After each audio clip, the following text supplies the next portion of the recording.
afternoon. I call this meeting of the Standing Senate Committee on Banking, Trade, and Commerce to order, and it is a pleasure members of the committee, to welcome back Barbara Reynolds, who will be joining us as clerk for a period of time while our present clerk is on mat leave. Today, the committee is holding its inaugural meeting on the use of digital currency, including the potential risks, threats, and advantages of these electronic forms of exchange. Digital currency is clearly a timely and relevant topic. Hardly a day goes by that there is not a reference of some kind in the news. The goal of this first stage of hearings is to better understand the subject matter before the committee.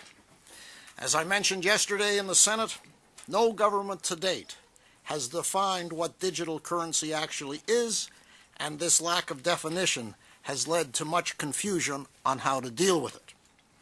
I think that United States Senator Thomas R. Carper, chairman of the Senate Committee on Homeland Security, put it best when he said, "Virtual currencies, perhaps notably Bitcoin, have captured the imagination of some, struck fear among others, and confused the heck out of many of us." Understandably, digital currency is attracting a lot of attention from regulators, law enforcement, and investors and entrepreneurs. This afternoon, in an effort to give members and the viewing public a better understanding of what digital currency is, we are pleased to welcome from the Department of Finance Mr. David Murchison, Director of the Financial Sector Division, and also from the Financial Sector Division we welcome Ms. Rachel Grasham, Chief Financial Crimes, Domestic, and Mr. David Karp, Economist, Financial Crimes, Domestic. Mr. Murchison and his colleagues have a presentation on digital currency that will last approximately 30 minutes, after which there will be an opportunity for us to ask questions. Thank you for being here today, Mr. Murchison. You have the floor, sir. Well, thank you so much, Mr. Chair and committee members. You should have in front of you two decks, one in English and one in French. We will be providing subsequently full notes to you in both languages, which will largely follow what I hope to speak to you today about. So to begin, you've asked for some discussion on virtual currencies. I intend to try to answer some of those questions through the course of the deck and subsequently. I should note that my group, are not experts in here. David Karp is, perhaps through his youth, is best placed to answer much of the technological questions that you have before you. But we are, this is a rapidly evolving topic, and we are ourselves working hard to stay up with the subject matter, frankly. I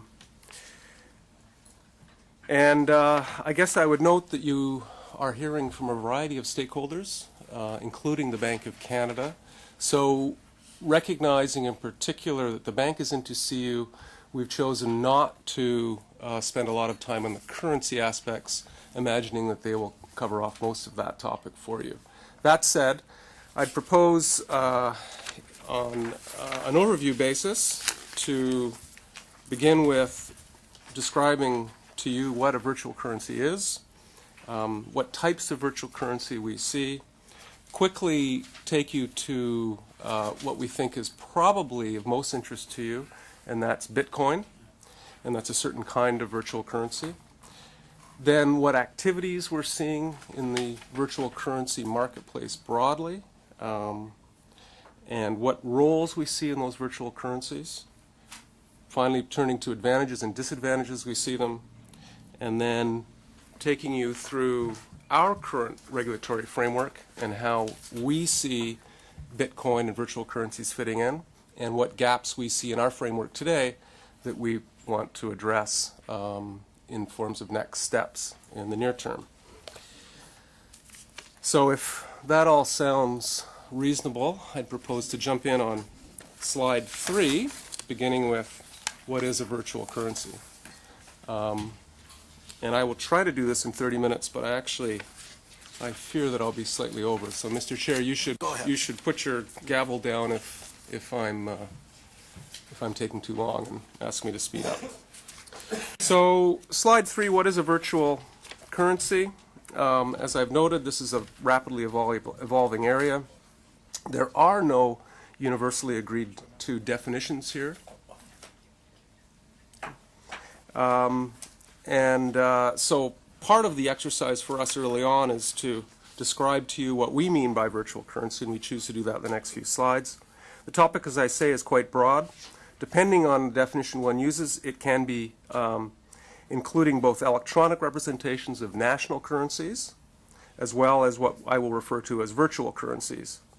There are many electronic mediums of payments that are digital, a digital form of national currency, for example, but not a virtual currency. For example, we have prepaid access cards, wire transfers, and virtual or electronic checks. As I've noted, the Bank of Canada folks are coming in, so we don't intend to go through a history of currency per se. We imagine that they'll cover that issue for you. So today we want to focus very much on virtual currency and how we mean that term at the Department of Finance. So by virtual currency, we're referring to a medium of exchange that meets the following 4 characteristics that you see in that slide in front of you. First, a virtual currency allows for value to be held and exchanged in an electronic, non-physical manner. Second, a virtual currency is not what we call a fiat currency. It's not, for example, the official currency of the country. It is not the Canadian dollar. Third, a virtual currency has the intended purpose of being exchanged for either real or for virtual goods and services. And finally, a virtual currency allows for its units to be transferred between individuals, and we'll come back to that point as a critical point later. Slide 4, what types of virtual currencies do we see? So we have a variety of definitions here. One way of classifying virtual currencies, however, is on whether or not they can be sold for fiat currency or real money. And convertible virtual currencies can be sold for real funds, so that's dollars. Since they can be exchanged for cash, they're relatively versatile, and indeed, these are really what I would posit should be the focus of this committee's interest. Non-convertible virtual currencies cannot be sold for real funds. They can only be used for the purchase of goods and services. In many cases, they can only be used to purchase virtual goods and services that are contained in a game or a virtual world. So those of you that have children or grandchildren and they're playing games in the basement, they may well be in a world where they're buying and selling these kinds of things. But they're very limited, being non-convertible. Virtual currencies can also be classified in whether or not they're administered by a central authority. Centralized virtual currencies have a central authority overseeing the currency. The central authority can be involved in verifying transactions, determining the money supply, and creating rules restricting who can exchange or use the virtual currency. The centralized model is used by most existing methods of online payments.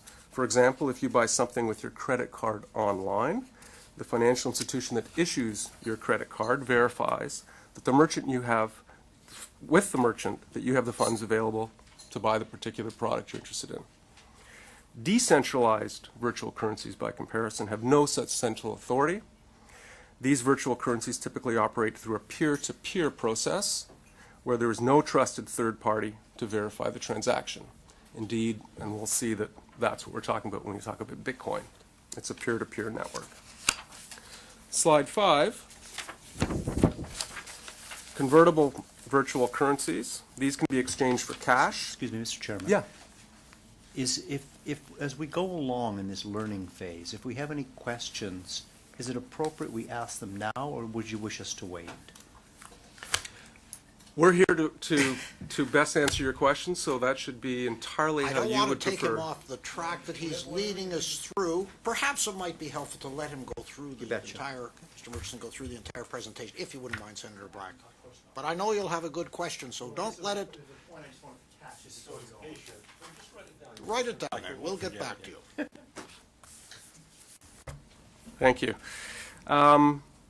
Since these virtual currencies can interact with non-virtual world and have real-world socioeconomic effects, we're much more concerned about the convertible type. So again, we come back to it's the convertible ones we're more interested in. Virtual currencies that we might note include the defunct Liberty Reserve dollar. You may have heard about that.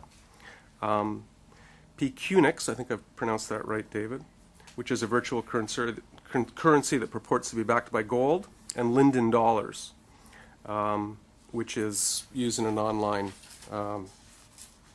world called Second Life, which is frankly unknown to me. So on the other side, non-convertible, slide 6, non-convertible virtual currencies cannot be sold for real funds. They can only be used to purchase goods and services. In many cases, they may only be used to purchase virtual goods and services, that is, goods or services contained inside a video game or a virtual world. And examples here include something called Simalian currency, which is used in a video game called The Sims, which again, I regret to say I have not played and is unfamiliar to me. But it is a currency within the gaming world.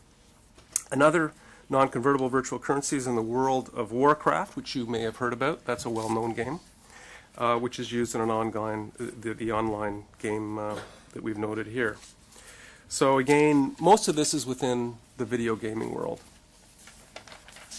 So as we look at slide 7, centralized virtual currencies, this is the case where a centralized virtual currency has a single authority that is responsible for overseeing the virtual currency. And that, as we've noted before, is involved in verifying the transactions, determining the money supply, and creating rules restricting who can exchange or use the virtual currency. And the centralized model is the model that most of us would be familiar with as we think of online payments, credit card transactions, Interact, and so on and so forth.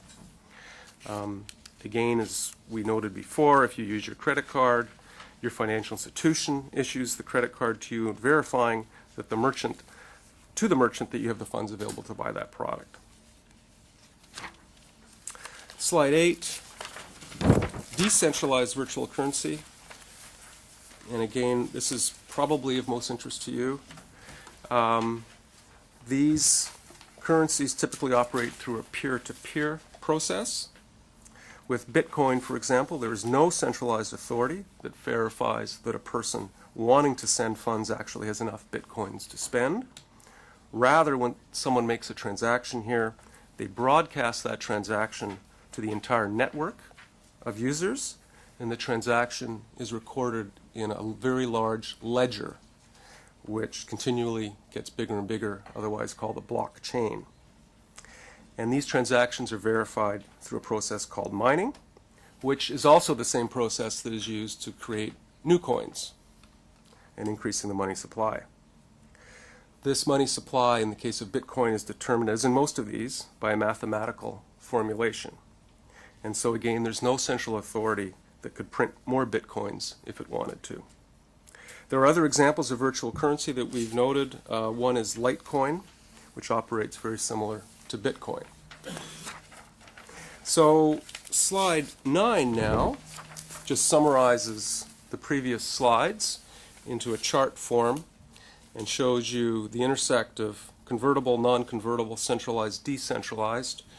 And you'll note that there are no decentralized, non-convertible currencies that we could point to here. And that, as we've mentioned, it's the decentralized convertible currencies that are of most interest to us. And I'd put a circle on that chart around Bitcoin, which we'll spend a little bit of time talking about in the coming slides. So slide 10, the best known of the virtual currencies in our work is Bitcoin. And Bitcoin is both a network protocol and a unit of virtual currency. So big B Bitcoin is the network, and little b Bitcoin is the currency. It is, and here's something that is actually widely agreed to in this world, which is a bit unusual, frankly. Most people agree that these virtual currencies are a decentralized peer-to-peer network that allows for the proof and transfer of ownership without the need for a trusted third party. From there we have lots of divergence, but that seems to be a broadly accepted definition. It's got two features under that. Money supply is controlled, and transactions are verified through mining, and transactions are recorded in a blockchain, as we've noted before, which is a massive transparent ledger. And the unit, of course, is Bitcoin, as we've said, and it is, of course, convertible. To give you a sense of the activity,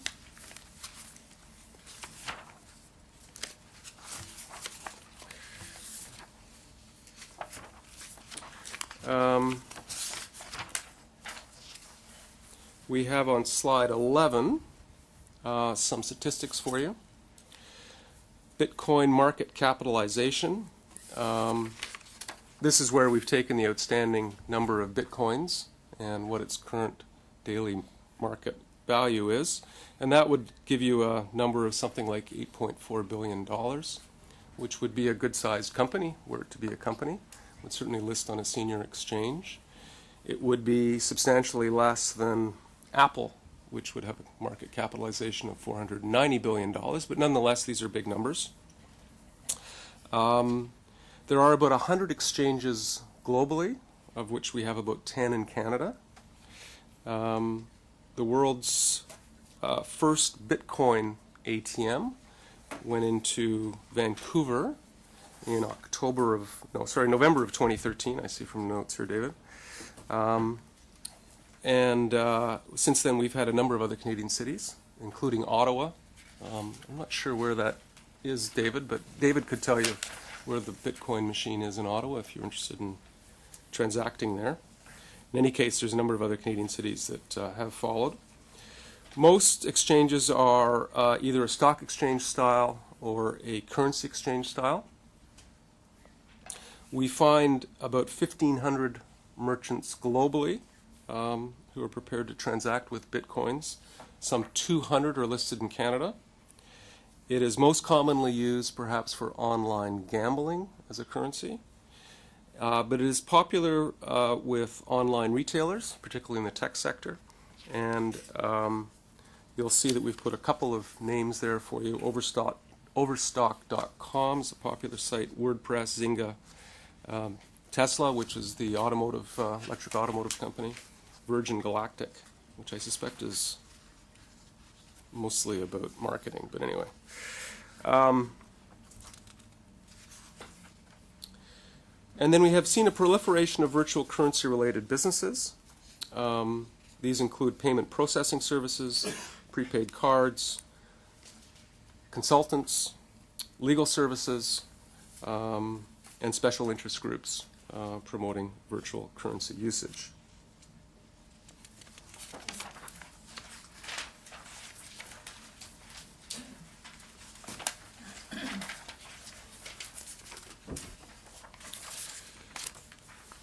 Slide 12.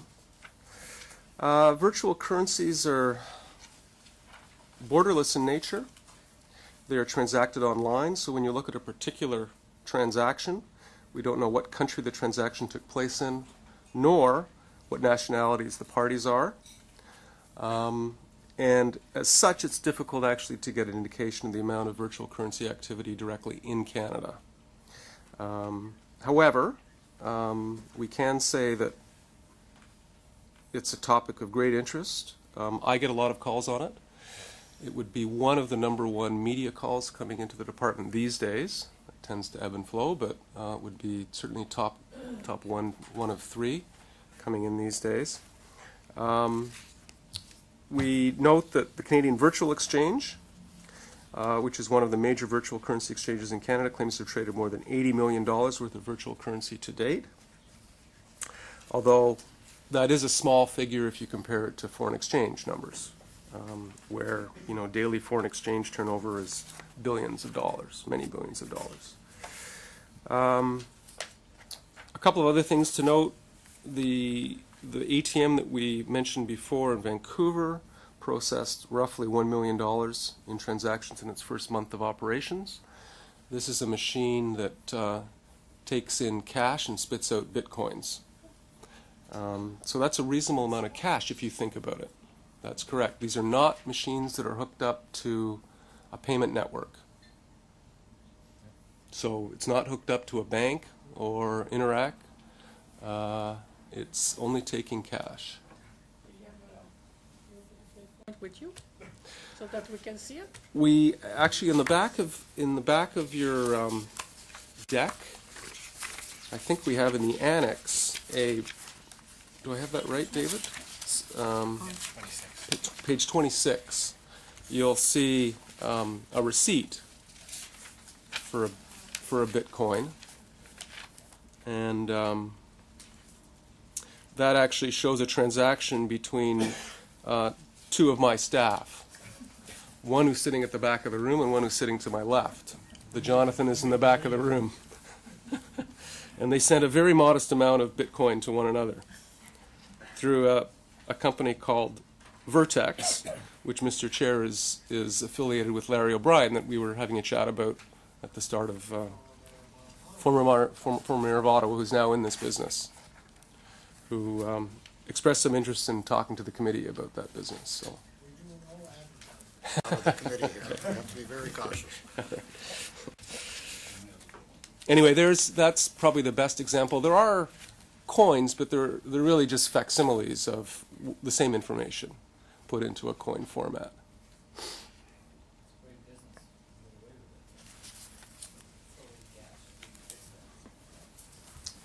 Yeah, and the reverse. Although I'm not sure how much of the reverse goes on.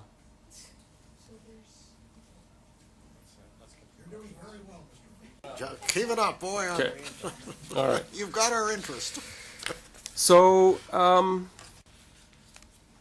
the last bullet there just notes that, and this speaks, I think, to the cash point too, we have seen some evidence that Canadians were likely using Bitcoin for illicit activity. An academic study looked at products for sale on Silk Road, which is you may have heard about this, is now a now defunct online marketplace for illicit goods that accepted Bitcoin as its payment. It found that Canada was the fourth most common country of origin for items listed on Silk Road, after the US, UK, and Netherlands. So that is a cause for concern. So slide 13, I'd like to spend a little bit of time on, because I think this is an important slide. The role of virtual currencies. There are really three facets that you might hear about as you read commentary on this. The first plays to its potential role as a currency, and we've noted that I imagine the bank will speak to this point further, but virtual currencies have a potential role to play as a currency. Currency is a generally accepted form of money. The Currency Act defines the monetary unit in Canada, of course, as the dollar. If virtual currencies continue to become more widely accepted as a method of payment for goods and services, as well as a stable store of value, so the two key words there are widely accepted and stable store of value, then they might become more widely used as a currency. However, I'd say we're a bit of a ways off from that world. Virtual currencies can also function as a commodity. So many people have chosen to invest in virtual currencies. And as I've noted before, we see a market value of $8.4 billion. Indeed, a lot of people have made money on that. So they are being put into some asset managers' books as a speculative way to make money, in much the same way that commodities, zinc, copper, gold, might be speculated on. So that's another way to think about it, and I've put in the words there as an asset to invest in. So that's an area that is worth your attention, I think. Indeed, there has been some speculation that there will shortly be an ETF launched on virtual currencies. And that, of course, will bring a regulatory forbearance down on it. But An ETF, I'm sorry? an ETF is an exchange-traded fund. Yeah. Thank you. So virtual currencies may also function as a value transfer system, much like an interbank wire transfer system or proprietary systems such as Western Union, which some of you might have used to transfer funds, either domestically or internationally. It's a popular way to, my father has a wartime pension in the UK, and we use that service to transfer what are UK pounds into his bank account in Canada, and we use a money service business for that transaction. But this Bitcoin provides a mechanism to do that, and indeed it holds some promise for doing so on a much cheaper basis than transferring through banks or money services businesses. Now, the government's role is shaped by all three of those aspects that we've just touched on there, and we'll return to some of them as we look forward. Slide 14, as we look at the potential advantages and disadvantages of this, it's important to recognize that virtual currencies do have benefits. Many of you will have looked at some of the disadvantages. But on the positive side, they have relatively low transaction fees. So this can be very attractive to merchants who today are faced with high credit card costs, for example.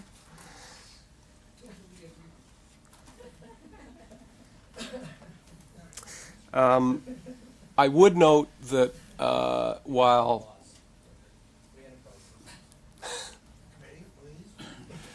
while it would be close to zero transaction costs peer-to-peer, if I was to send David something over the network, to convert it into currency, there is a transaction cost. Today, that is around 1%. So not zero, but and still below what typical credit card costs are, but a bit higher than what might be thought of by some people. So it can provide a very cost-effective mechanism for remittances. Many people, for example, you may have heard the Philippines, for example, is a country that takes a lot of remittances from North America, and this would be a very cost-effective mechanism, potential cost-effective mechanism for sending those remittances in a much cheaper way. So they've got the possibility of providing consumers and merchants with greater payment choices, and as some of you may have noted, additional competition into the payments marketplace. So I think there is an important innovation aspect to this. Virtual currencies also provide irreversible payments, and depending on your perspective, that can be a terrific thing or not such a terrific thing. Credit card payments, for example, can be reversed because of fraud. This is called a chargeback. Some people like it, some people don't, depending on which side of that transaction you're on. It does have a cost attached to it of something like 30 basis points. Much has been made in the media of illicit transactions with virtual currencies. As we've noted before, however, interestingly, this is in some ways the most transparent network that you can imagine. All transactions are recorded on a ledger, which everybody can see. So while people note that much of this is anonymous, it's actually a pseudonym that people are using, perhaps on the blockchain. But if you're trying to access that to an email account, for example, that is fully traceable.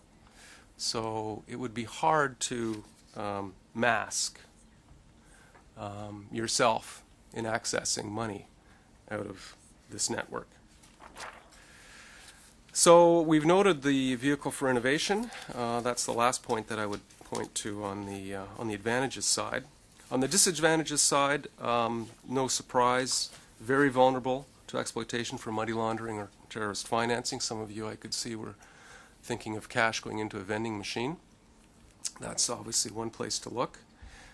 We do know that there's lots of documentation on currencies being used in illicit transactions to purchase illegal drugs. Silk Road was a prominent. While it's nice to be able to send money back home cheaply, it's also pretty convenient for terrorists to use the same vehicle, and drug traffickers as well. And we do have this issue of pseudo-anonymous as we use it here. I would note, I guess, two other prominent disadvantages. One is around the area of consumer protection. They're not well understood. Many people are stepping into this not understanding the full perils. They are subject to, virtual currencies are subject to cyber theft.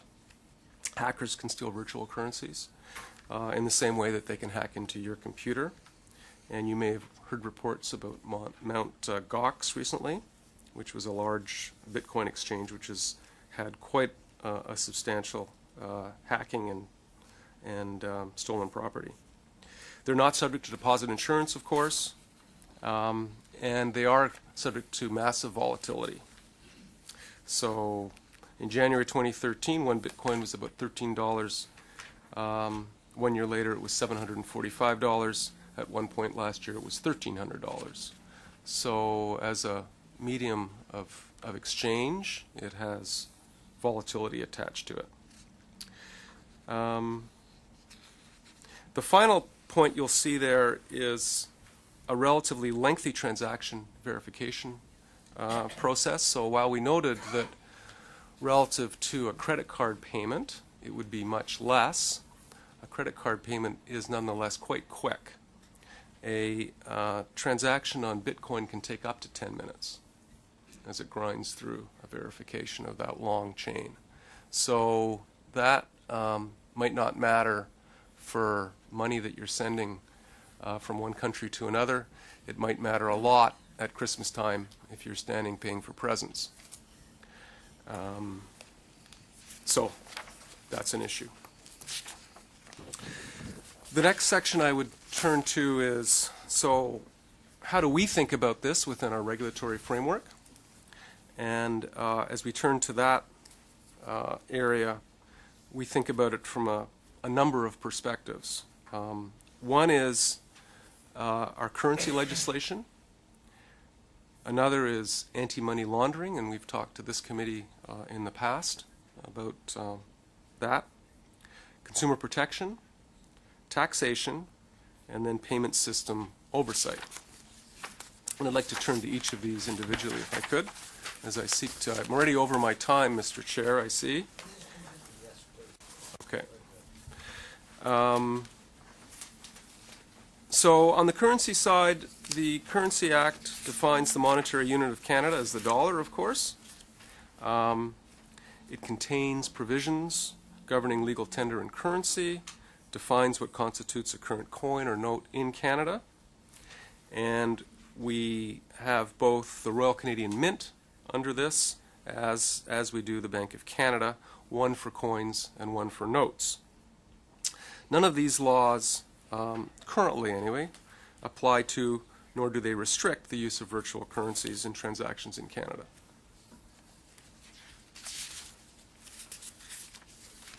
So in the same way, I'd point out that, you know, some of us continue to get Canadian Tire money, and if there are merchants that choose to take my Canadian Tire money, you know, we don't stand up and say they can't do that. Similarly, U.S. dollars. I mean, take U.S. dollars. If people want to use U.S. dollars, so be it. On the anti-money laundering and terrorist financing, we have an act which is called the Proceeds of Crime, Money Laundering, and Terrorist Financing Act, PCML-TFA for short, if it can be shortened. And that's the legislative basis that we have for Canada's anti-money laundering and terrorist financing regime. This act regulates a number of financial and non-financial entities, from banks and securities dealers to casinos and real estate agents. I think this committee is largely familiar with this work. I would point to money services businesses in particular as we think about Bitcoins. These include foreign exchange dealers, businesses that transmit funds, and issuers and redeemers of travelers' checks. Thus, the activities of money services business are very similar, actually, to virtual currency exchanges. Virtual currency exchanges, however, are not considered money services business under the existing legislation, but we'll come back to this as we look at what we're doing as announced through Economic Action Plan 2014, where we have made some some steps forward on this. FinTrack, which you know of, is our financial intelligence unit, receives reports from these entities it regulates as it relates to suspicious transactions related to money laundering. And as you probably know, money services businesses must register with FinTrack. They have to identify their clients, keep records for us.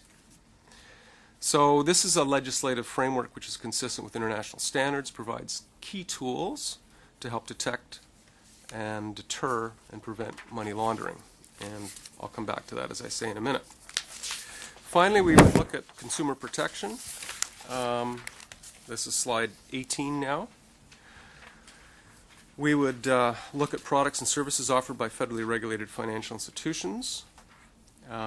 We've noted that virtual currencies are not subject to deposit insurance. Virtual currencies represent a risk to consumers because they can be subject to large changes in value and are vulnerable to cyber theft if they're not stored securely. So users should exercise extreme caution. With respect to taxation issues, the CRA has offered public guidance on how virtual currencies are treated under the Income Tax Act. The exchange of virtual currencies for goods and services is considered to be a barter transaction and as such is taxable. Yesterday, the IRS in the U.S. issued a notice that declared that virtual currencies are considered property as opposed to currency for tax purposes. So they're basically fully captured as far as I can tell from our read of it. So, you know, if they're bought or sold as a commodity, profits are taxed for income or capital gains, depending on the circumstances. Finally, I would note that the federal government has broad oversight and responsibilities for Canada's payment system. In this respect, virtual currencies represent an innovation that could bring potential benefit to consumers and merchants, which I discussed earlier. Slide 19, we would note that it's not just the federal government that has a role here, but provincial governments as well. They, securities regulators are starting to look at these issues. In Quebec, the Autorité des marchés financiers issued an alert about Bitcoin in February. They warned about fraud risks, as well as the fact that virtual currencies are not covered under Quebec's Financial Services Compensation Fund, nor under its Deposit Insurance Fund. So I'm quite sure that the other securities regulators in Canada will start to issue similar warnings as they wake up to these issues. There are a number of approaches internationally, and I think this committee would find some of them quite interesting as you delve into this. Many are, frankly, studying the issue. They haven't concluded what to do yet. They continue to ponder, and we would put ourselves in that camp until quite recently. Some have issued public warnings. Some have adopted anti-money laundering and terrorist financing regulation. That would be the U.S., for example. FinCEN, which this committee, I think, would be familiar with. In March 2013, FinCEN, the Financial Crimes Enforcement Network in the U.S., the equivalent to our FinTrack, issued guidance that clarified that persons and entities engaged in certain virtual currency activities are considered to be money services businesses with anti-money laundering and anti-terrorist financing obligations. Earlier this month, Singapore also announced it planned to regulate virtual currencies through the intermediaries like the exchanges. So some countries have also issued prohibitions on certain virtual currency activities. In China, perhaps no surprise, the government has prohibited banks from trading in virtual currencies at all. Annex 3 of my presentation provides some references for you, and there is a paper there entitled Regulation of Bitcoin in Selected Jurisdictions, which we found to be a very helpful document, and I might encourage you at some point to have a read of that. It provides a good overview of various approaches to virtual currencies in more than 36 countries. Finally, not quite finally, close to finally, second to last slide, slide 20, I wanted to say what we are doing. And our next steps, Economic Action Plan 2014, we've committed to two important initiatives which were announced in the recent budget. First, we announced the development of a comprehensive risk-based approach to the oversight of Canadian payments system and the government's intention to consult publicly on the oversight of the retail payment system specifically, including virtual currencies this spring. So that's one of my responsibilities, and we will be seeking to go out with a consultation paper which, among other things, will seek to address how we should be thinking about virtual currencies and how we should be thinking about regulating, if we should be regulating at all, these currencies. So if you like, the perimeter of regulation. Today, as we think about our payment system, we don't capture them in today's regulatory framework. Second, the Economic Action Plan announced the government's intention to introduce legislative amendments and new regulations to strengthen Canada's anti-money laundering and anti-terrorist financing regime. These amendments include emerging risks such as virtual currencies, including Bitcoin. These proposed regulations would extend the Act's requirements for money services businesses to entities in the business of dealing in virtual currencies. So we would aim in these regulations to cover virtual currency exchanges, but not individuals or businesses. So we think that this approach will allow for financial innovation, which we see to be one of the interesting markers behind this. Again, there will be an opportunity for public consultation on both these initiatives. So finally, as we think about this, as I think I noted at the beginning, this is a rapidly evolving marketplace in virtual currency. We're running hard to try to keep on top of it, and we'll continue to monitor and respond to market developments and also to your questions. In conclusion, I thought that I might just provide our take, if you will, on what commentators and analysts are saying about Bitcoin specifically. And we had noted sort of three ways that people are thinking about these currencies. As a currency, there's skepticism of using it as a currency for the long term. That's particularly because of its volatility, and its frankly not yet widespread use anyway. As a commodity, it continues to have some interest, but it has significant investor issues. It'll be interesting, for example, if they're able to have an ETF come into the market. I think that'll be a challenging thing to do, but we'll follow those developments. A little too soon to say how it will fare as a commodity. But as a payments innovation, we think that there are some interesting lessons there, and that there is some potential that we will follow with interest. And that, Mr. Chair, would conclude our early views on what is a broad and deep topic, and one that we're not experts in, as I say. Mr. Verson, I know I speak for every member of the committee, an outstanding opening comment by yourself, and we greatly thank you for kicking off our study on this subject. If I may just step back a bit and ask you this first question. Do you think that what we are talking about, virtual currencies, that they're going to grow and thrive? Or do you think perhaps we're just witnessing a passing fad?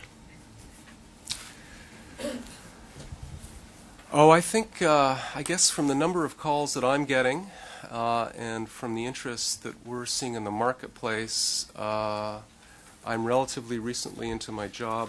David would spend some portion of every day following this, and all of that work has done nothing but go up in the past year. And so there's been more, not less, and I have no reason to think that that will diminish. Thank you. I'm going to go to my list of questioners from the senators, starting with Senator Tkachuk, to be followed by Senator Ringett. Could I ask, what created the demand for the virtual currency? What creates the demand for it? I mean, you can use American dollars, basically worldwide, exchange for products, goods, and services. What created the demand for the Bitcoin? Well, I'll look to my colleagues if they have a better answer, but I think it's being driven by a number of things. One is as a mechanism for payment and transfer of value at zero cost. So I think that's one aspect of it. Much of the early work, frankly, was done by what I would categorize as libertarian people who were seeking to avoid government, if I can put it that way.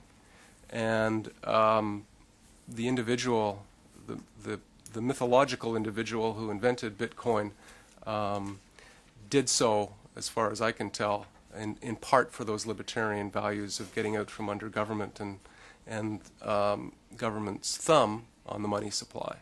So it was like a creative thing. Very creative like- thing. So it was a supply side thing almost, Correct. right? Yeah. Yeah. You know, build a TV set, there's no demand, but you build it and somebody buys it. That's right. David, would you Okay. add to that? I think that covers it off pretty well. I mean, it started, you're right, on the supply side where individuals who had sort of a libertarian philosophy would want to use a lot of these virtual currencies. And then because they want to use them, you're seeing merchants uptake because they're happy to receive this form of payment because it's revenue for them. So as the supply side sort of picks up, the merchant side is also picking up as well. I'll have one more question. I'm going to try and set an example for all the senators, so we all have I won't be too long at all. The second question I have is, I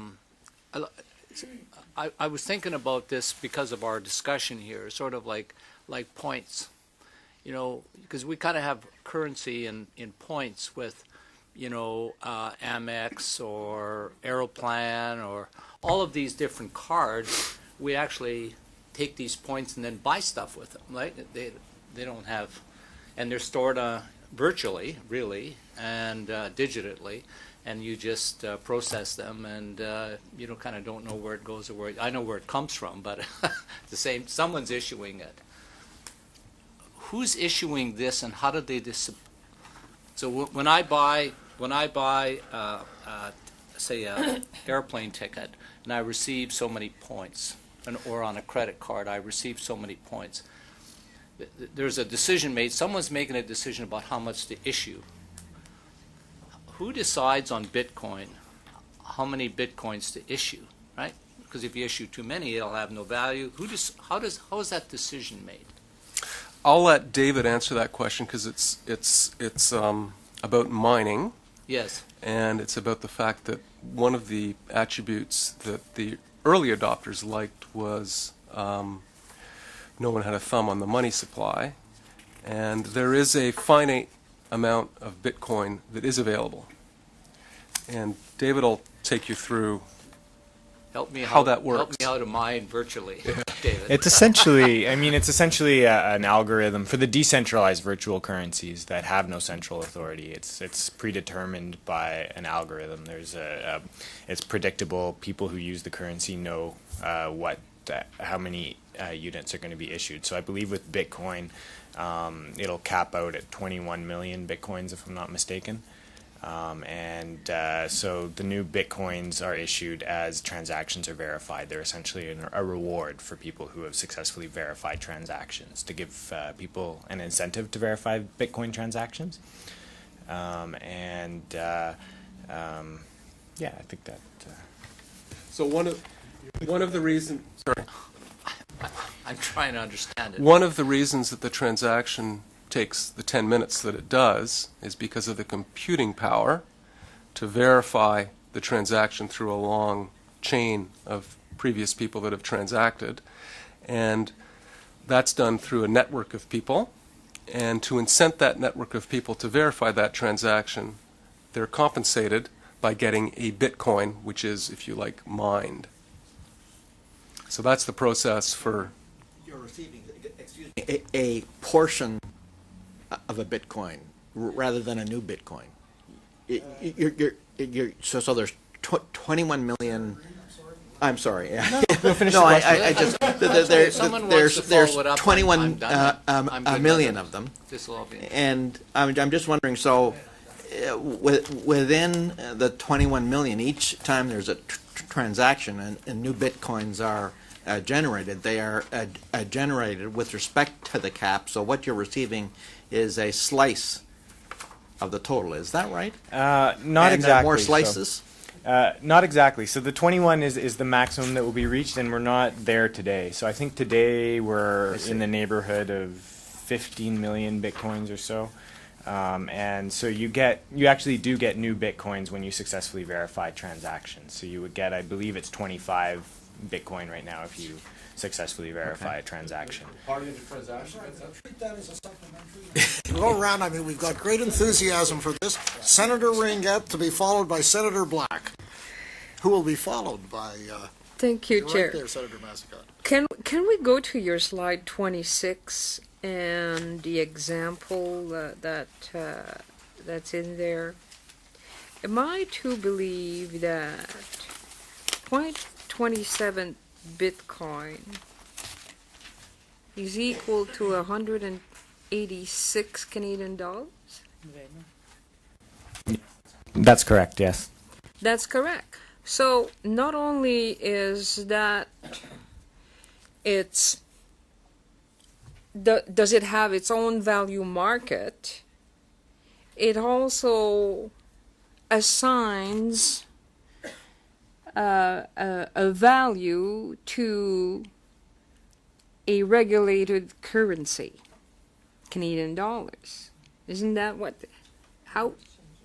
The dollar figure there shows what people are willing to pay for a Bitcoin on Bitcoin exchanges. So I'm not sure which exchange that number comes from, but Bitcoin doesn't specify what its price is. It's really dictated by supply and demand, and it depends on what people are willing to buy, what price people are willing to buy and sell it at Okay, on an exchange. So in this example on slide 26, the people that were willing to exchange 0.27 Bitcoin were ready to exchange it for 186 Canadian dollars. Is that right? That's correct, yes. Wow. So sharp. So, and it would be the same for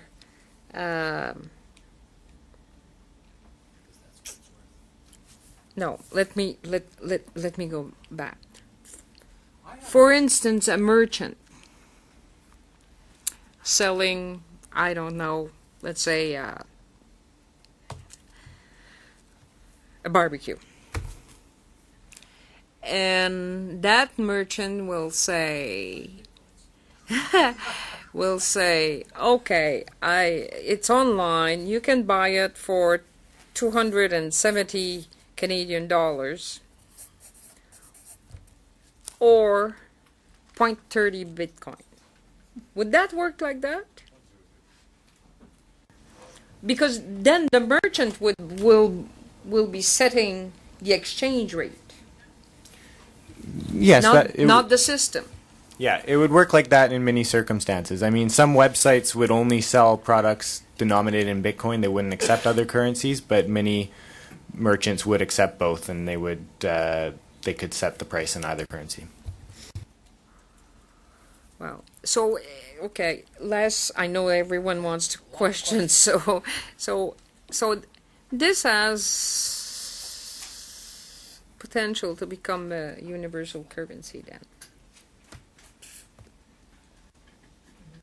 Mr. Chair, I, given the length of the presentation, I had omitted to provide a description of how Bitcoin works in the process of a transaction. But given the questions, I wonder if I might take a few minutes to read that out, and I think that would clarify some of these issues.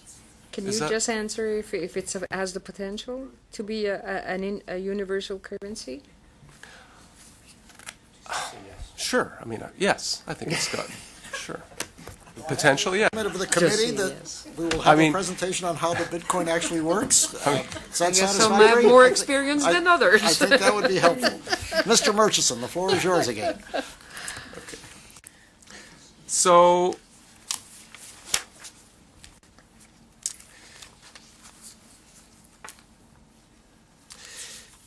a Bitcoin, this is small b Bitcoin, isn't a file.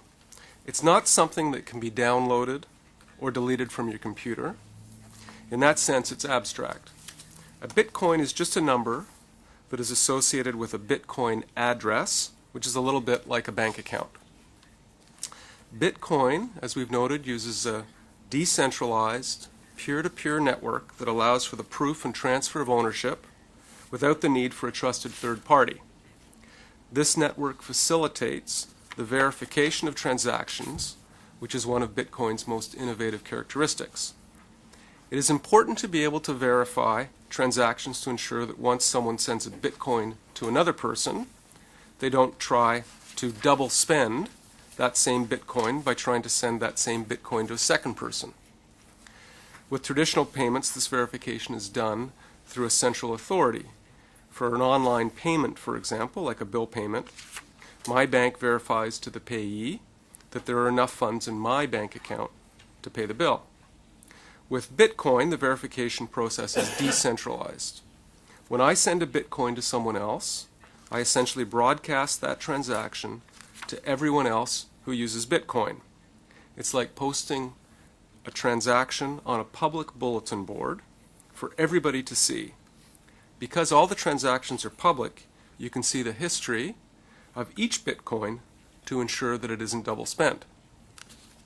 This is the true technological innovation behind Bitcoin, its ability to cut out the traditional middlemen, including governments, by the way, that have traditionally played a role in the payment system by performing such functions as verifying payments, determining money supply, and creating rules of use. These middlemen typically add to the cost of the payments, so eliminating the middlemen, decentralized virtual currencies can lower the payments and their costs. Mining, which is the point we're getting to, is also an important part of the transaction process. Computers involved in the mining process solve math problems to ensure that the private keys for each Bitcoin are in fact legitimate. Once the math problem is solved, the transaction is verified and is included in the public record for all Bitcoin transactions. So this brings me to another interesting point about Bitcoin, which is how transactions can be tracked. All Bitcoin transactions are publicly recorded and you can view them online. You can type in any Bitcoin address, which is a little like an account number, and you can see all the transactions associated with that Bitcoin address. A Bitcoin address is nothing more than a collection of letters and numbers, so often you don't know what person is connected with a particular address. Some people post their Bitcoin addresses on the internet if they want to raise money. You see charities doing this. If you're sending Bitcoins to someone, you must know their address. Thus, in some cases, it's possible to link a Bitcoin address to a particular person or business. And that's why these Bitcoins are considered to be pseudo-anonymous. But there is actually, as we've noted before, I think more transparency in the Bitcoin transactions than in most other types of payments, actually. Certainly much more than cash payments. I don't know if there's anything else I would say here, David. So a Bitcoin, of course, is convertible, which is why we're interested in it into Canadian dollars. So I hope that, I don't know if that helps a little bit in some of that. It may just pose more questions for you. That's just a quick supplementary on that math equation because it's Quick. very interesting stuff. So if you have one Bitcoin worth $186, you're buying something that's worth in value around $100. What is the exchange? Like what here we give back change. How do you give back change in a Bitcoin? You have fractions of Bitcoins? That's the way it worked out, Yep. and it's marked that way. And you'll on the see transaction. on that slide 26, Senator, Okay. the fraction of the Right. Bitcoin, 0.2766. Okay. One Bitcoin is approximately $750. That's right. Okay, thank you. To be followed by the Deputy Chair of the Committee, Senator Irview Pyatt. Thank you very much, Mr. Chairman. Thank you very much for that very helpful presentation. I would, if I may, I would like to start with the assumption that I'm making as this is our first go at this. So this is the assumption that I'm going to make unless you correct me as I approach this. I'm going to assume that virtual currencies are a reality which will enhance, not diminish, and that our challenge is to figure out how to protect, regulate, and tax them. Do you agree with that analysis? Not me. Would you mind repeating? No, of course. I'm questioning whether or not I should assume that virtual currencies are a reality. The genie is out of the bottle. Sure. I So think there- that's fair. Okay, so therefore, if that's the case, our challenge is to figure out how to, among other things, protect, consumer protection, regulate, query, and tax.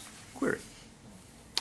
Yeah, I think that's broadly right. You know, our interest is perhaps should they be regulated? Sure.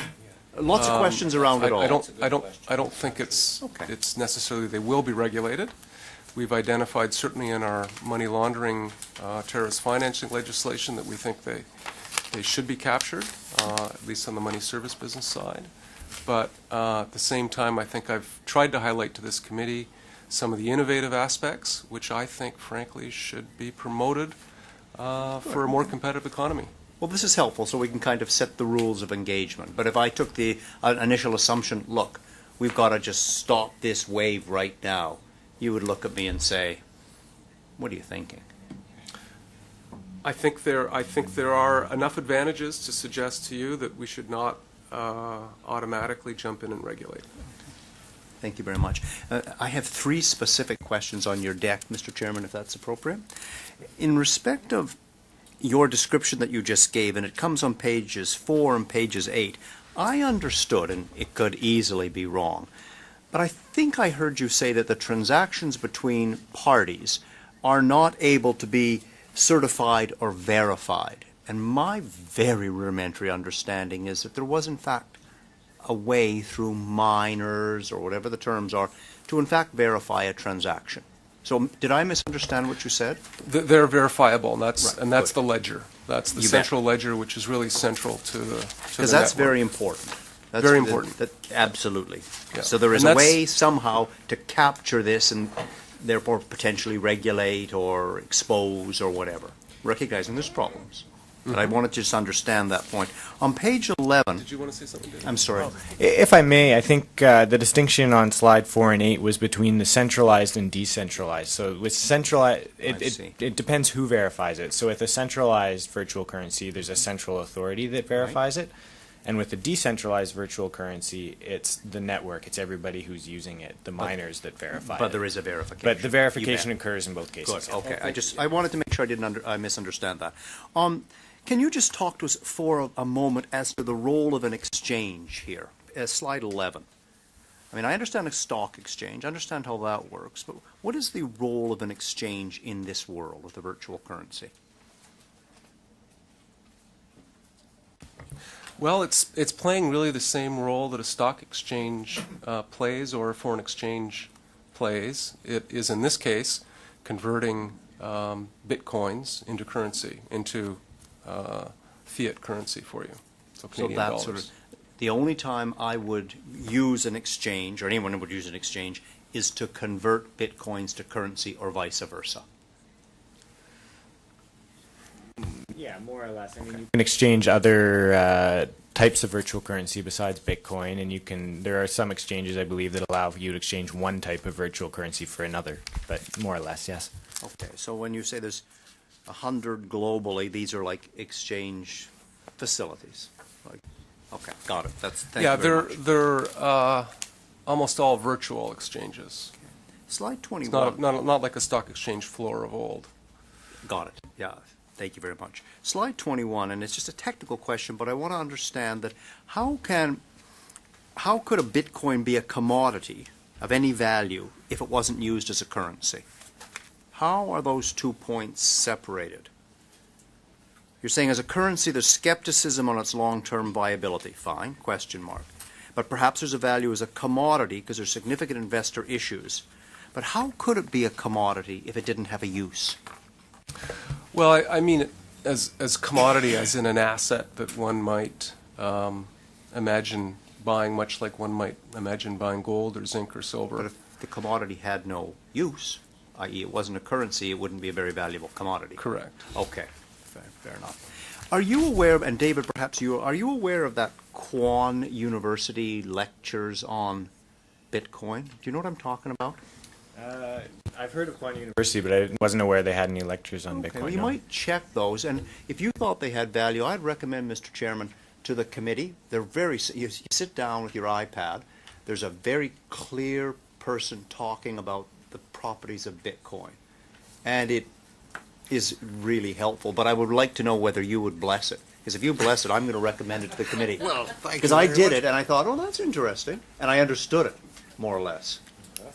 We'll ask the clerk to Okay. receive And information from my yourself, my and, office we can will point circulate. this out, and That's you very know, it might good. be helpful Thank to you, the Senator. committee.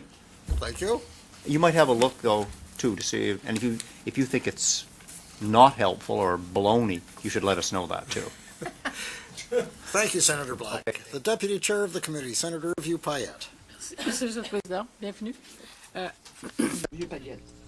Thank you, and welcome. There's a variety of nomenclatures that are being used here.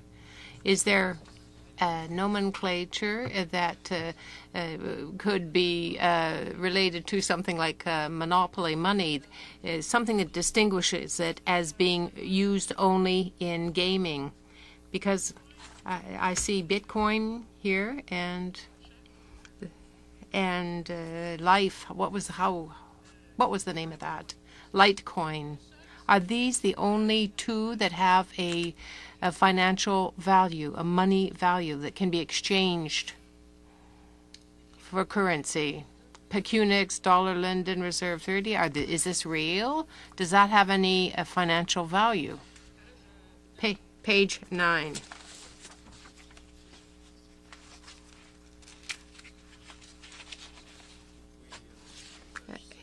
And also page 5. Yes.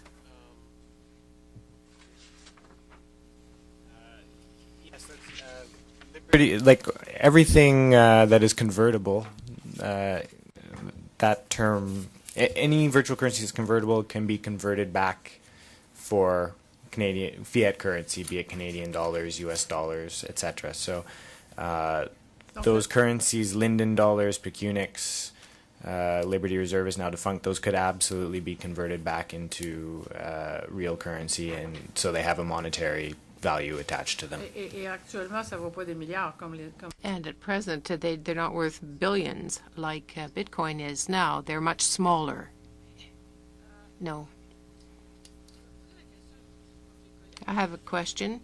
Like my colleagues, I'm interested in taxation in the GST. What do you...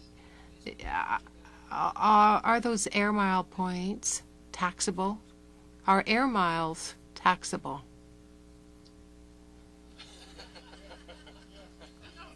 No, but I'm asking for...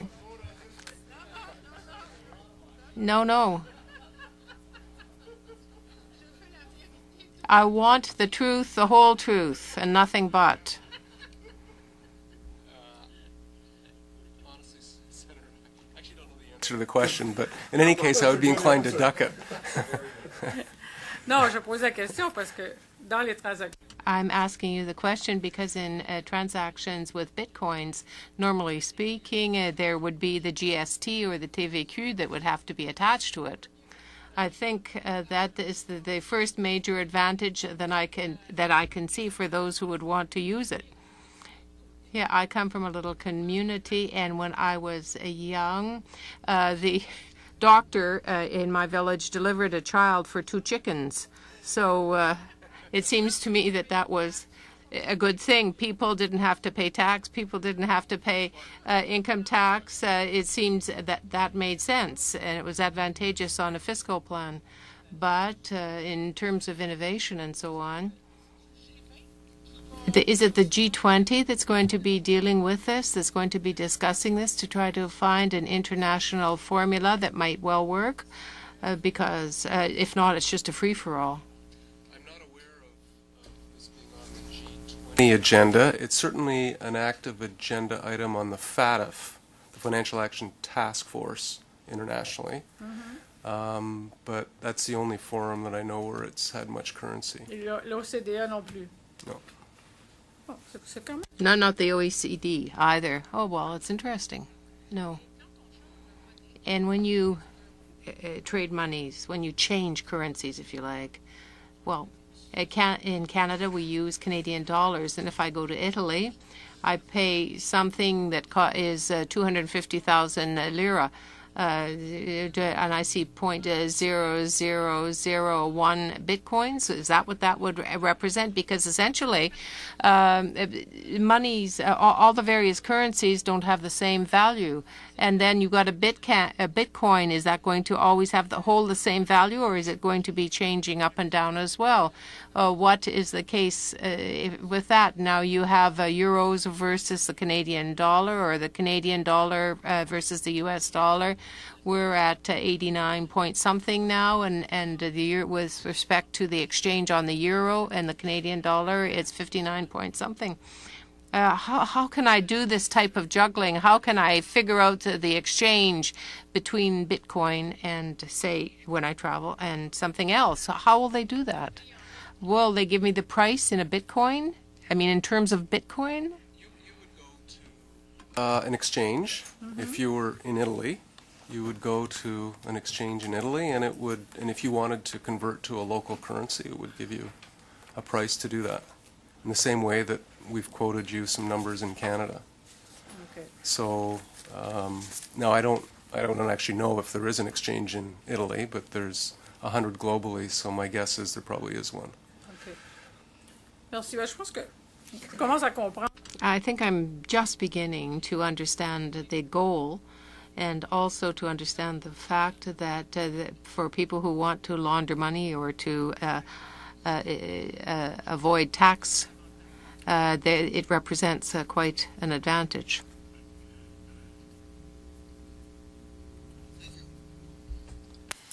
Senator Belmar, to be followed by Senator Massicotte. Merci, Monsieur le Président. Merci, c'était très intéressant. Thank you, Chairman. Thank you. It was extremely interesting to learn all this. I have a question, which is perhaps a bit naive, but I'm going to ask it nonetheless. To operate Bitcoin in Bitcoins, you need machines, you need computers. Sometimes computers break down, they crash, and you've got to have somebody behind it, and yet there are people who are making money with this. My question is this. We know that banks charge interest, charge administrative costs, service charges, and the banks make a lot of money in this way. So who's making money with Bitcoin? How do you pay for the services? Are there costs? Are there any people who are actually making money off the virtual currency? Is it the volatility of the Bitcoin in terms of exchange that generates the profit? Are there any profits that are generated, and who receives the profit?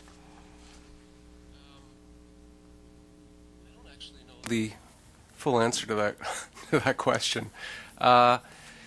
Clearly, we talked about the verification of a transaction.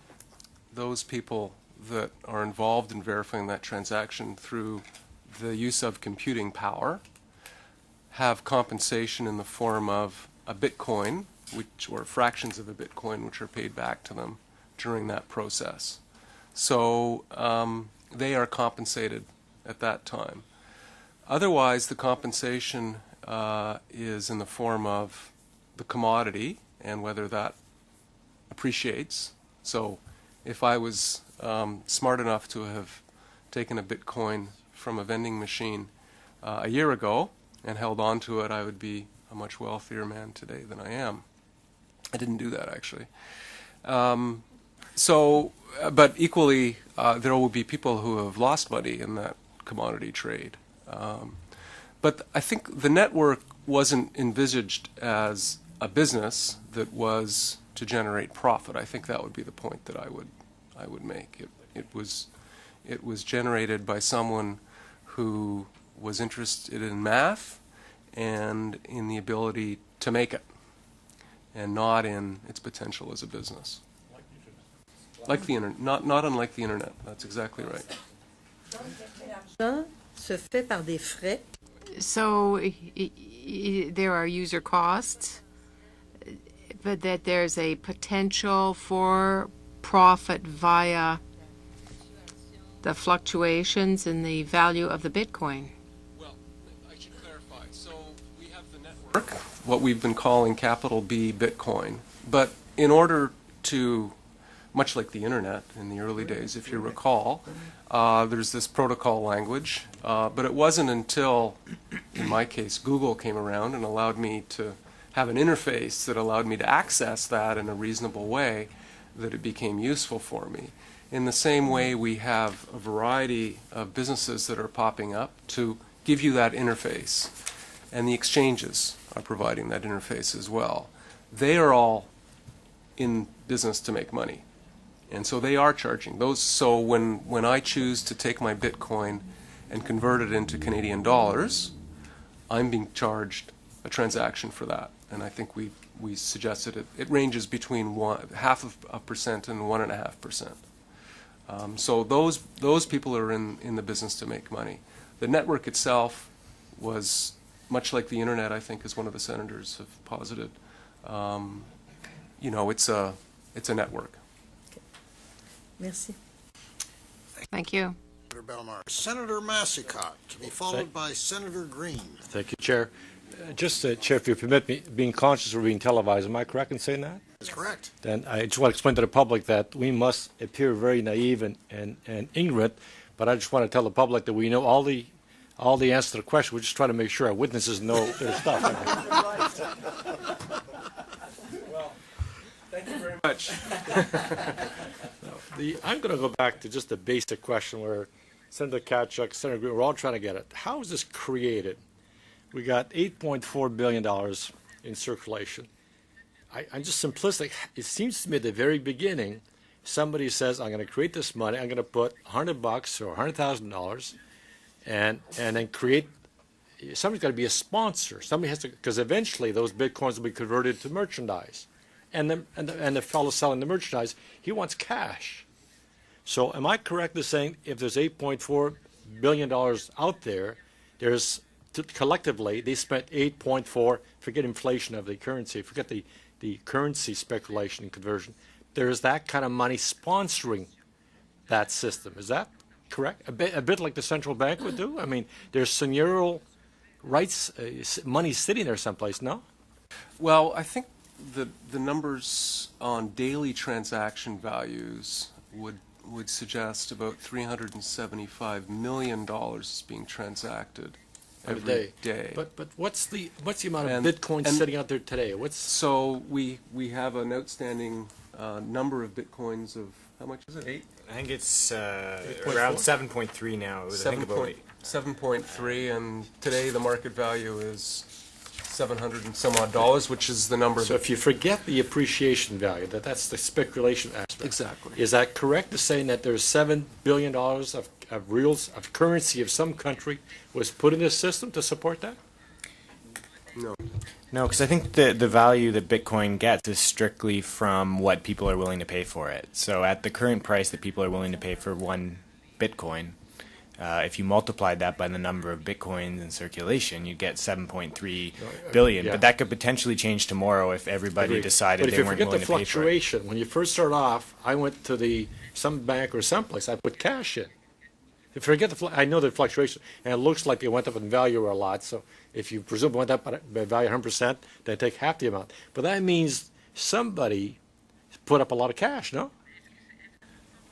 Well, the value wasn't always as high as it was now. I mean, it used to be a fraction of a dollar. And so the initial Bitcoins were created by mining. So people didn't necessarily put money in. They would have verified transactions using their computer, and then they would have sold those Bitcoins to other people. And that's where the cash first comes into the system. But is there the same risk like the bank where there's a run? Let's say they all say, I want to cash my Bitcoin. Somebody has to pay those merchants if you all spend that money, no? And you can't run out. I mean, the way I think about it, maybe David, correct me if I'm wrong, but much like an IPO. So if you're a company and you're coming to the market with an IPO, initial public offer, I might offer my shares out for $10, and I have 100 shares. That's $1,000 that I get into my company, less any fees. Those same shares can then trade in the secondary market. But I'm And- trying to and avoid there'll the be- appreciation. I know it went up and down, but And, besides then, that, and those could go up to $100, but the company isn't seeing, the company only ever saw $1,000. I appreciate it. But Yeah. other than appreciation, the fundamental essence, the gas or the liquid or the energy, saying cash went in, no? Because otherwise, how the merchants get paid? If you went to the bank, Paul, and you asked for all, if everybody asked for all their money, the bank would go broke. Agreed, but that's why central banks are there. In other That's words, right. Ah. that means there's a guarantor. Let's see Yeah. what would happen, Paul, if everybody did it. See how long the central bank would last. But They'd be if printing you that look at money a as central fast as they bank, get their hands on it. our central bank makes over $1 billion a year from basically, because somebody put cash for that currency. Now, what I'm saying is that somebody put cash for this currency also, maybe not the same amount. So, but somebody put the, I'm trying to understand, Chair. No, no, I'm trying to understand. And if You're I te- understand I know well you're enough, I'll do it testing again them. and again and again, You're before all you testing guys do. I think Bitcoins come into creation when they're mined. So you verify a transaction, you're rewarded with, I think, 25 Bitcoin. What And so percent you're of not the putting transaction? money into that directly. You have to buy your computer and the computing power and the electricity, but you're not putting money into those Bitcoins. But that money only comes to that party who did the transaction. Not everybody's in a network, right? It's just like a rebidding or acquisition on your purchase price, no? It's a percentage of purchase price? If you spend 100 Bitcoins, you get how much back? If you spend 200, you get twice as much back? No, it's you only earn Bitcoin for free if you are to successfully verify transactions. It's and based then on it's transactions. not based on the value of those transactions or anything. It's a flat rate for. So every transaction you get a rebate, you get a certain number of Bitcoins back. Correct. Yes. And what percentage of it must be an insignificant amount, because otherwise it would make the whole thing inefficient if it's too large relative to the cost of the transaction. Well, purpose of that's this? how all new Bitcoins are generated, and that's why the number is increasing and will eventually hit 21 million. So you're saying that the $8.4 billion, all it is it's electronic stuff. It's midair. There's no cash supporting any of that. Geez, I got out of there pretty fast. You got it. Can I ask I'm going to go to Senator Green, and I'm going to put you down for for second round. supplement? Okay. Thank you very much. I've got one technical question and one probably a stupid question, but my technical, if there is a 21 million cap in Bitcoins, and we've got about 14 or 15 in circulation now, what happens when we reach the cap, and when are we likely to reach it? So, to answer your first question, when you reach the cap, instead of having new Bitcoins being given to you as an incentive for verifying transactions, users would specify a transaction fee. So they'd essentially say, hey, if you verify my transaction, I will give you this small fraction of a Bitcoin. And I believe I'm not sure the exact date that the cap's expected to be reached, but I think it's in about 10 years or so. I've seen, I think I've seen 2030 as one date that 2030? I've seen, yeah. Okay.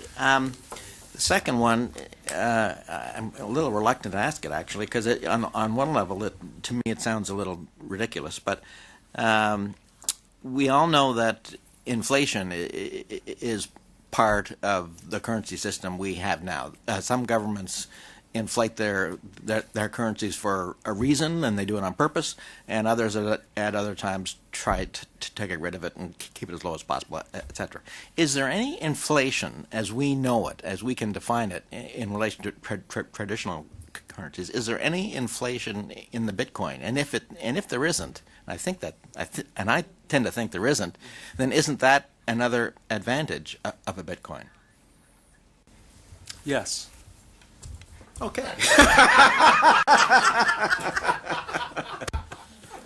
Thank you. Senator Malte, please.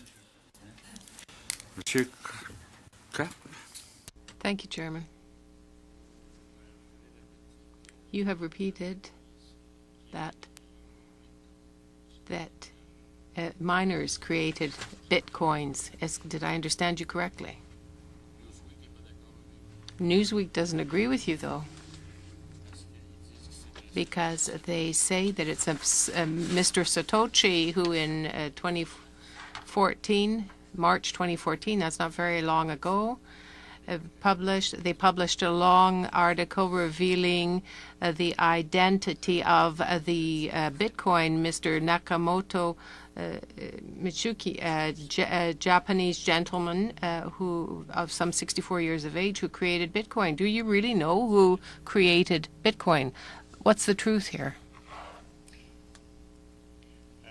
That's a good question. So the paper that created Bitcoin, and it's actually on our last slide on 28. It's called. It was by an individual or a group of people with the pseudonym Satoshi Nakamoto. I'm familiar with the Newsweek article, and it's been disputed somewhat. But I want to clarify that miners don't create Bitcoin. The Bitcoin, the network, it's a network, it's a protocol, and that was created by an individual or group of individuals calling themselves Satoshi Nakamoto. Miners verify the transactions, and then they, in exchange for verifying the transactions, they earn new Bitcoins. So as new Bitcoins, new individual units of the currency are created. Okay. Est-ce qu'il y a moyen? Okay, but is there any way of knowing how many Bitcoins are circulating right now? Who prints them? Who controls them? Who's controlling the circulation of Bitcoin? That number is publicly available. You can find it on the internet, and I'm not sure what the exact number is right now, but we could get that for you. Mais est-ce que quelqu'un peut? I understand, but can anybody print one? Or who controls it? You're talking about 7 billion, but yeah, you know, you're saying the ceiling is 21 billion. So who's controlling this? So I guess the best way to explain it is that there is a protocol, there is an initial set of rules that were designed by Satoshi Nakamoto to govern how this system works. And everybody knows the rules, and the system is governed by these rules. And if people want to change the rules, there's a democratic structure through which they can be changed by all Bitcoin users. Dernière question, Monsieur le Président. My last question, Chairman. The American tax system, we've looked at it a little bit, some 2 weeks ago, 15 days ago. That's not very long ago. The American FINAT, yes, it assured us stated that Bitcoin was one of the highest risk investments to be made and very open to fraud. Is this true or not? I think it has got a lot of risk attached to it. Oui. Merci. Yes, thank you. From round one, because we have a number of questions on round two. I started by asking you if you thought this might be a fad, which you responded quite clearly. I'm interested in this whole concept of converting from real currency to virtual currency, virtual back to real currency, because certainly in money laundering, terrorist financing, etc., you can't pay in bitcoins. You need hard, cold currency to pay salaries, whatever it may be. At the other extreme of it being a fad, can you imagine a world where virtual currencies actually achieve large-scale adoption and you're not into the conversion situation? Is that, looking way out in your crystal ball, a potential issue?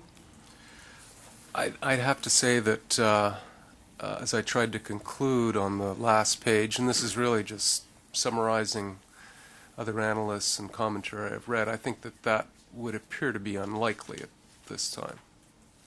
And I would point to, in the references that we've left at the back of that deck, I think a very comprehensive piece by Goldman Sachs, which covers a wide swath of views on this, and is quite comprehensive. And I think you'll have a good sense if you read that of what the prevailing views are, both those who are advocating and those who think it's a silly thing. Thank you. Well, that concludes round one, so we are now going to commence with round two.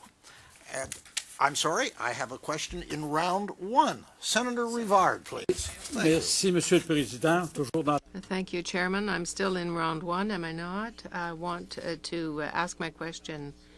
We are in a century where there is virtual currency, but I believe that in the past there were some attempts made that were similar. We know after the creation of the European community, the euro was created. But do you remember in 1960, in the 70s rather, or the 80s, that there was l'écu, the écu that was created. Do you remember that in the past?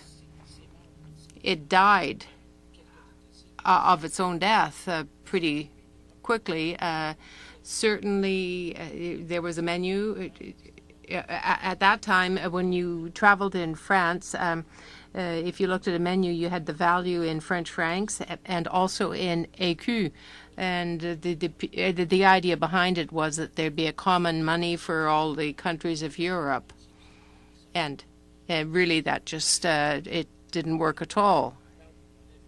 Now, the Bitcoin is virtual currency, and perhaps you speak of it as a currency of the future. But the écu was never able to achieve the status of a common currency for Europe. So when I look at this in the 70s, it would have been very complicated to print a lot of écus to serve all of the countries. This is really a commentary that I'm making than a question. But do you think this is the same as the écu? Do you remember it? I don't remember the EQ. Was it 70s? I heard the comment, I think it was Madame Hervieux-Payette who said she remembered. Do you remember that écu experiment? It was the euro that replaced the écu. It's just the name that they didn't like very much. Conclude round one, and we will move to round two. And I will start with Senator Bellemare, to be followed by Senator Massicotte. Merci beaucoup. Moi, je voudrais revenir. Thanks very much. I'd like to come back to the issue of money and the ability of converting Bitcoin to currency, to money. If you want to have Bitcoin, you have to buy Bitcoin. They're not given to us like manna from heaven by the Holy Spirit. You have to have an account with a number, and then you have to go to a machine to open that Bitcoin account, which is a virtual money. The machine doesn't give you the money, the currency, but you have to make a deposit, or you have to go pay at your bank account Canadian currency. When the money started to circulate, that fiat money, that of the first one that was could be exchanged for gold. At the beginning, they received gold, and then they got bills from the Bank of Montreal, from any bank, and then that amount was lent to in excess of the value of the gold. and everybody was aware of the fact if there wasn't enough gold in a bank, everybody would go bankrupt. So how can you ensure the possibility of converting Bitcoin? There has to be something behind it. In the case of a car, say, they're not going to sell you a Tesla if you want to pay in Bitcoin, because the guy behind Tesla is paying his employees not necessarily in Bitcoin. And the miners, if they want to buy their daily bread, they're going to have a fund, a capital fund of some sort, outside of Bitcoin, in which people are confident. It's all well and good to say you've got $12 billion or so circulating in Bitcoin somewhere, but nonetheless, there has to be that possibility of converting it into something else, into money that is there. So this is the question I have for you. Can you enlighten me about this? The vision of Bitcoin, presumably as a currency, would be it would replace what we know as dollars today. And I mean, that would be the reach objective. I mean, I would concur with you. I think if your point is, does that seem unlikely for the reasons that you've put forward, I'd agree with you. Yes, I don't think it'll hold a value of exchange and be widely accepted enough to provide the service of what we commonly think of as a currency. Mais quand vous But when you went to make that transaction, can you describe to us what exactly happened when you went to that machine? You stood in front of it. You're talking about a Bitcoin ATM specifically, un guichet automatique.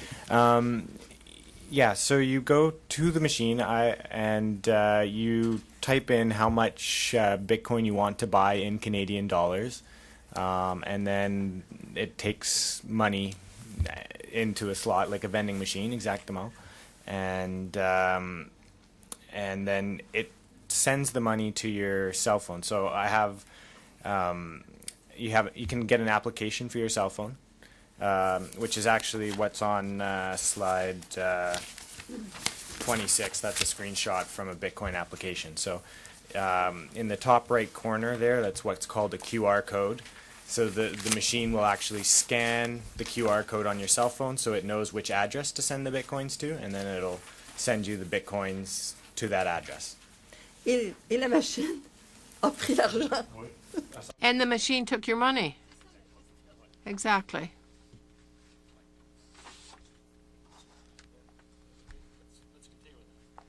The second round of questions, I would actually ask the same question as the first round, but I'll make as if I understood, so I'll go to the second question.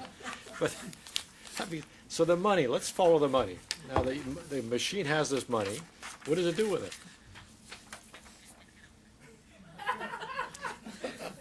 It's revenue for the company that owns the machine. Okay, so how do I buy that machine? I like that idea. How do I get that machine? There's a few, I believe there's 2 or 3 companies that sell Bitcoin that manufacture Bitcoin ATMs that you could buy them from. So what I don't understand, okay, I got a machine, I'll put it in a shopping center someplace, I collect the cash, and I can keep the cash? Yes. I mean, you would still have to buy the Bitcoin from someone. You have to supply the Bitcoin from the machine. So I got to take the cash I got from you and pay it to somebody. Now you're getting into an area that's a bit beyond my expertise, but I believe some of the machines partner with a Bitcoin exchange. So the machine owner, on the back end, they're working with a particular exchange that has Bitcoin, or has people coming to the exchange that are willing to sell their Bitcoin, and then the ATM will collect the cash. Some of that cash will go to the exchange to pay for the Bitcoin, and then the ATM owner would keep a cut as a transaction fee. That's my understanding of the Let's go to the model. exchange. Where does the cash go? What does the exchange do? Well, there's 2 models of Bitcoin exchanges. One operates like a stock exchange, so you have buyers and sellers that come with fiat currency and virtual currency, and they post bid and ask prices. And then when there's a But I want to know, where's the cash, though? So now the cash is down to the exchange. Let's follow the cash. Where does that cash go? into the bank account of the exchange, presumably. But it's, so therefore, with the exception of those, what I call rebates, that percentage when you do a transaction, and with the exception of inflation, it's like even currency, as you know, countries issue too much currency, there's inflation, it goes up, it goes down. But exception to that, there's largely cash supporting a very large percentage of the amount of Bitcoin supposedly out there. I guess it relates back to my first question, but it seems to me there's got to be cash someplace, a very large proportion of it. Well, certainly there's cash in the system. However, it's not the case that you only get to have Bitcoins by putting cash into the system, which I think is the question. There's a percentage of you would rebate, ask, Senator. but that rebate Well, but has as a to- minor, but it has to be extremely minor, because if it's significant, then the system is inefficient, totally contrary to the objectives of the founders. It has to be very much, because that's like a commission cost. It's an inefficiency of a payment system. So it has to be very minor. That means a very large portion must be cash. You know, when you exchange, if you're not mining Bitcoin, if you're exchanging it, certainly you're exchanging it presumably for cash or for goods and services. So there's a lot of cash behind it, absolutely. Okay, can I go to my real question? That was a supplementary question. We'll let you take the real question. And so we do know that daily transactions are in the order of $375 million to $400 million per day, and that's going to be largely cash transactions, or cash will be a major component of those transactions. So that's a reasonable amount of money. But you said, I think in your report, you got how many billions? What is that number? 8.4, I think? Oh, Yeah, but my question will be more there's two concepts here. Is how is it created? As you probably noticed, I'm having trouble understanding that clearly. But let's talk about one of the major motivations of this currency is not only efficiency, was the anonymous nature of it. And if you look at the Silk Road, all this stuff, I mean, it was very, very important. Now, you said in your presentation that it's sort of pseudo-anonymous, and that it wasn't very anonymous. That's correct. What is it? What is the fact? If it isn't very anonymous, how do all those drug dealers and so on get away with it? I mean, because you say every time you do a transaction, there's a ledger. That means in my iPad, given it's not centralized, every computer has, but that ledger only says transaction, and with some code, maybe 15 digits identifying the person. But you said they can use that information to find out who the person behind it is. Well, then I'm lost. Is it anonymous or is it not? Well, my own view is it's not very anonymous. So all these drug dealers made a mistake and billions of dollars. I think actually we had some estimates of what the illicit activity would be on Bitcoin today, but I think it's a relatively small number as a fraction of the total value, actually. So it's erroneous to think that it's anonymous. People are making a mistake. I think that's right. Much the same way, if you recall, when Internet came in and there was lots of concerns about email being untraceable, we have since discovered actually that those things all leave actually a pretty good trail. Last question, sir? It's a simple one. Very tight. The IRS declared yesterday saying that they're going to treat it like property. That means anybody. Sorry, who? IRS. So anybody now, if I got you bought some Bitcoins, when he converts that Bitcoin to merchandise, any appreciation or depreciation of that asset is now a taxable transaction. He's got to pay sales tax, but that means the amount of accounting now is immense. It's not like a currency anymore. Well, won't that kill the whole thing? No idea. Good.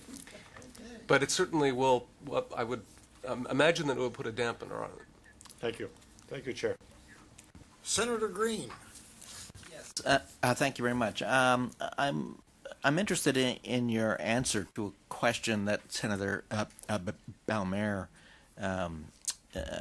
posed, and that answer seemed to me that you were not completely convinced that it would make a good a medium of exchange to actually purchase goods and with. So it wouldn't be a currency in that sense. And yet, I'm sure that in the past couple of weeks, I've read articles which indicate that there are restaurants in New York which accept Bitcoin. And so that's kind of in. Do you think that's a temporary thing? Because the more often it's used, the more often I think it will be used. Well, I think I suspect that subject to IRS treatment, perhaps, and some regulatory actions being taken, I think we'll see more of that, not less of it. Right. I think the question I thought I was answering perhaps was, did we imagine that this would replace the Canadian dollar at some point? But that could be. And I suppose it could be. If you're asking today, and you're asking commentators that I've read today, they seem to think that that's unlikely. Sure. But could it develop to that? Maybe. Okay. I mean, I would say that one of the things that people point to as a strong advantage is the decentralized nature of this virtual currency. I'd point to the fact that as we think about currency here, we recognize actually the very important tool that governments have in controlling our economy, and we do that in part through the control of our money supply. And we do certain things that, when we need to fiscally and monetarily.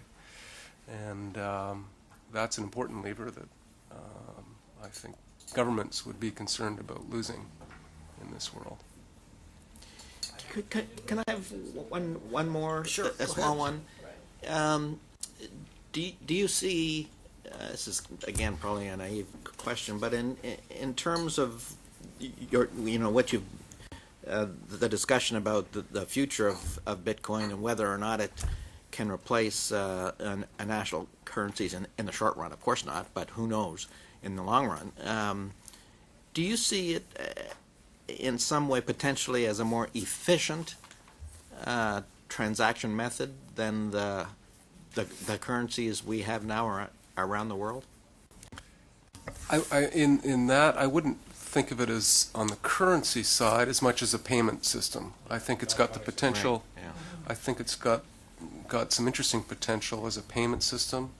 It's got the prospect of being cheaper than how we pay for goods. Many of us pay for goods today through Visa, MasterCard transactions, for example, bank transfer fees, and so on and so forth. So I think it has that possibility, which is interesting and innovative. And there is, but at the end of all those transactions, that's right, there's a conversion to a currency, and there is a transaction cost attached to that. That's exactly right.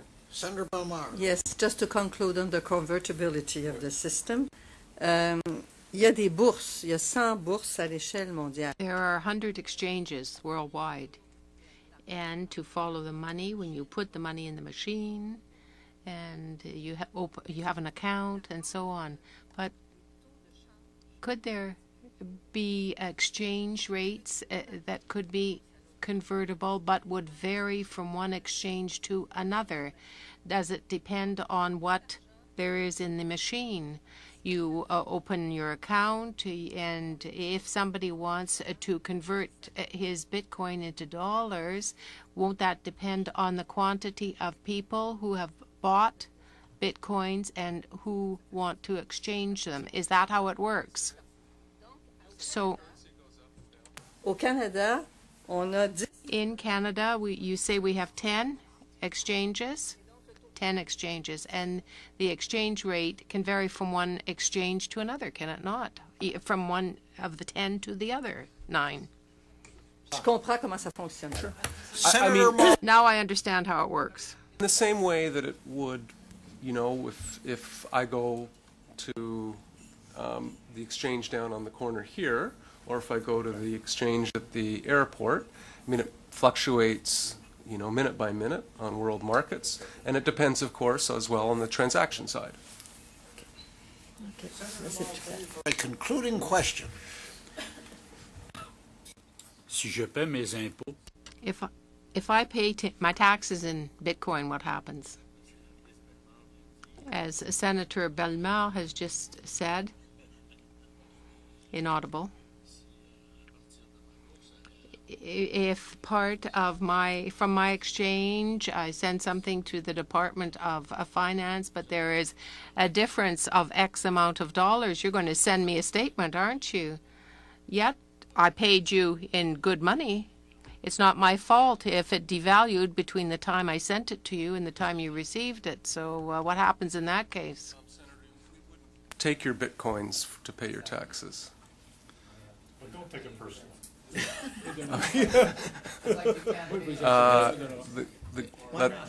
That's pourquoi? well, because that's one Vous n'avez of pas beaucoup confiance? Because you don't trust me? has a fiat currency, which today is the Canadian dollar, and one of the underpinnings to that, as I understand it, is the payment of taxes has to be in that currency. That's one of the. I'm going to take the liberty as chair to direct a question to Ms. Grasham, who we have not heard from. Excellent. And the question I am going to ask her is, what question do you think we should have asked that we did not ask? That's going to be the concluding comment of the day. Well, one of the questions, just from listening to the discussion about the convertibility and so forth, one of the questions which I think would be interesting to find out from Canadian merchants who do accept Bitcoin is to what extent are they actually sort of treating it as a currency where they receive the Bitcoin and then they're going and paying their suppliers in Bitcoin, or are they immediately turning it around and converting it back into Canadian dollars and it's really a gimmick? Because I think one of the observations we saw at the beginning of all of this about a year and a half ago was that the news stories were all about this merchant is now accepting Bitcoin, that merchant is accepting Bitcoin. And it seemed there was a certain amount of, it was a gimmick to kind of get some media attention and advertise their businesses. So I'd be interested to know what percentage of those merchants are buying into it as a currency versus just accepting it and then trying to avoid the volatility risk and just immediately cashing out. So. The answer is? Well, I don't know. That would be my question. But no one can answer it. Very complicated subject, but it's not very complicated compared to what Senator Green said. I'm still having trouble understanding what he said. He said, the more you use it, the more will be used. I mean, that's a heavy statement there. I'm trying to understand now very clearly. But it's true. Well, this is just the outset of our study, and I suspect we have a long way to go. To our panel today, I would like to express the great appreciation of every member of the committee. It has been one of the most stimulating discussions we have had before this committee. I cannot help but comment, in all my days on a committee, I have never heard more senators start by stating, this may be a very naive question, but I think that's an indication of the great interest that you have stimulated. And to each of you, we appreciate your presentations today and the work that you put in. Thank you very much. Thank you. This meeting is adjourned.